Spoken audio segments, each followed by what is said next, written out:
In the early 19th century, nestled among the rolling hills of Adams, Tennessee, the Bell family found themselves at the center of one of the most chilling and enduring tales of American folklore, the legend of the Bell Witch.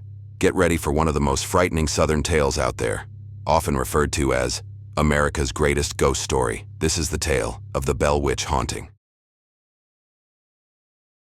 The year is 1817. John Bell and his family are living in a farmhouse on around 320 acres of land in Red River, now known as Adams, Tennessee. A large family resides. In the house, the couple has either 6 or 9 children, depending on the source. John and his wife Lucy gave birth to Jesse, Benjamin, Drury, John Jr., Esther, Adoc, Elizabeth, known as Betsy, Richard, and Joel. However, in 1817, the oldest few had already moved out of the house, and one, Benjamin, had tragically died as a baby. The Bells have already been raising their family in the house and taking care of their farm for 13 years since 1804, with no particular issues. But all that was about to change. One day, John Bell takes a walk out into his fields, carrying his trusty rifle with him. He spots something odd out of the corner of his eye. Looking over, Bell sees a large animal sitting in a corn row, which looked almost like a big dog, with the only difference being it had the head of a rabbit. Taken aback and sufficiently disturbed by the sight, Bell fires his guns at the animal several times, which runs away. He returns to the house disturbed, but still believing he must have made some sort of mistake, that his eyes had deceived him.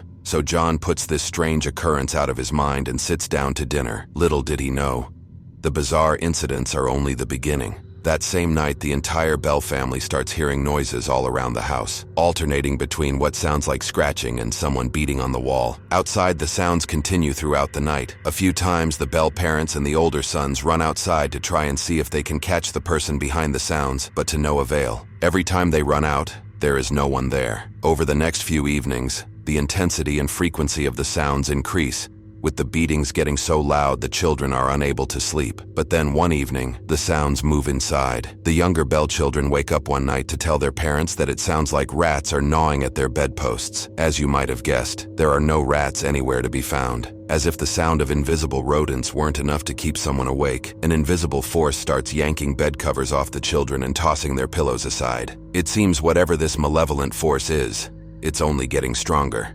Soon, a female voice can be heard throughout the house, soft and unintelligible at first. Faint whispers come through the walls, and with every day that passes, the voice becomes louder and clearer. The voice echoing throughout the house sings hymns, quotes scripture, and even starts having conversations. Eventually, she starts referring to the people in the house by name, and it becomes clear she has marked one family member for death. One day, the entity announces its intentions. She hates John Bell and wants to kill him. Why? No clear reason is given except one. Mr. Bell is a bad man, the entity is quoted as saying. Frightened and lost, John Bell doesn't know what to do. He considers his options. He's still reluctant to ask any authorities, religious or otherwise, for help. After all, John is an elder of the Red River Baptist Church and living right in the middle of the Bible Belt. Announcing to the church, and the town at large, that evil forces are in your home trying to kill you is a dicey proposition in a country that was still killing people for being witches just a century before.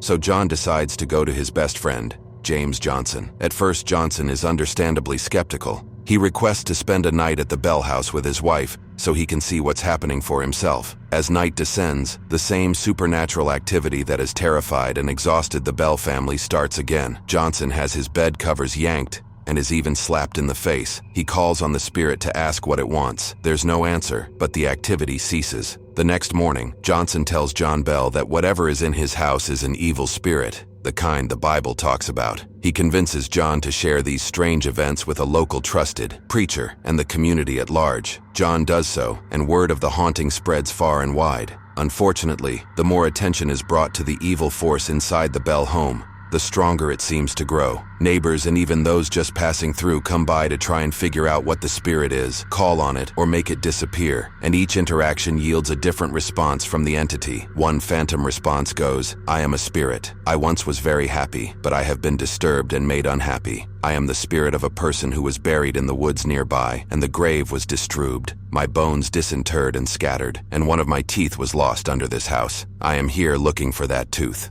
Some locals checked the Bell farm and confirmed that there were burial mounds present on the grounds, Native American burial mounds to be specific. Another time, the spirit said it was a spirit from everywhere, heaven, hell, the earth, and in the air, the houses, any place at any time, have been created millions of years. However, the explanation neighbors stuck to the most, and the one that gave the spirit its name, was the spirit's confession that it was Kate Batts. Batts was a neighbor of John Bell's, and already viewed with suspicion throughout the town for behaving in strange ways. Though given that this was a woman in the 1820s, the strange ways might have been things like reading or wanting to vote. Batts' brother-in-law, Benjamin, had a business deal with John Bell go south at some point in the past, a dispute over the sale of a slave.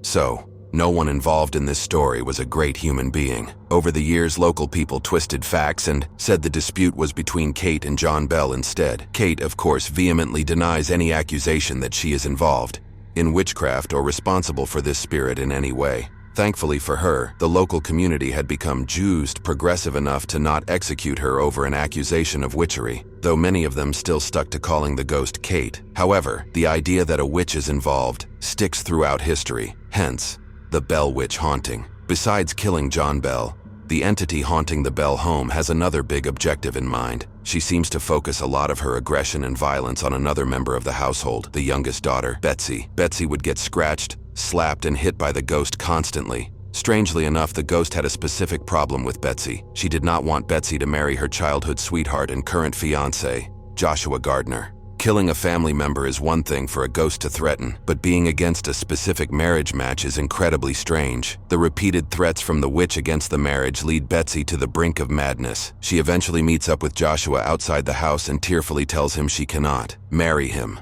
As a witness to the violence and rage the entity in her house was capable of, Betsy cannot risk her own or her family's safety. In the midst of all this, a future U.S. president, then general, became so intrigued by tales of the haunting that he decided to venture down to Red River himself. 3 of the Bell sons had fought under him, and he had caught wind of this strange story. So in 1819, Andrew Jackson comes marching down to the Bell house with an entourage of military men, horses, and a large wagon. The first strange occurrence happens before Jackson and his men even reach the house. The wagon comes to a halt, and despite the fact that it isn't broken or stuck, it will not start moving again. Jackson and his men try repeatedly to push the wagon forward, but it will not budge. Suddenly, a disembodied female voice speaks up. "All right, General, let the wagon move on.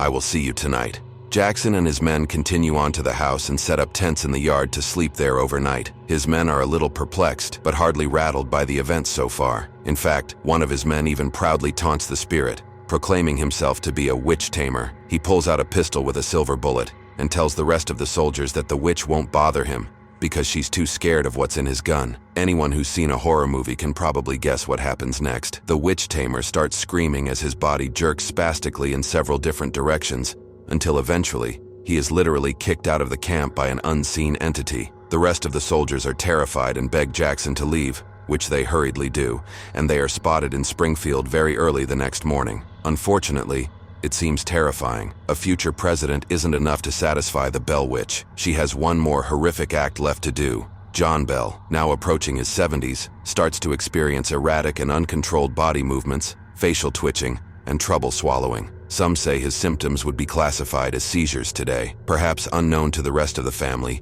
he was ailing and fading fast. However, throughout this whole time, the unseen voice continues to threaten John's life, vowing to kill him time and time again. Many people, especially those from the local area, still believe in the legend, and some believe the Bell Witch may still be with them today. What do you think of the Bell Witch haunting? Did it really happen, or was it the Bell family's mind? Do let us know in the comment section.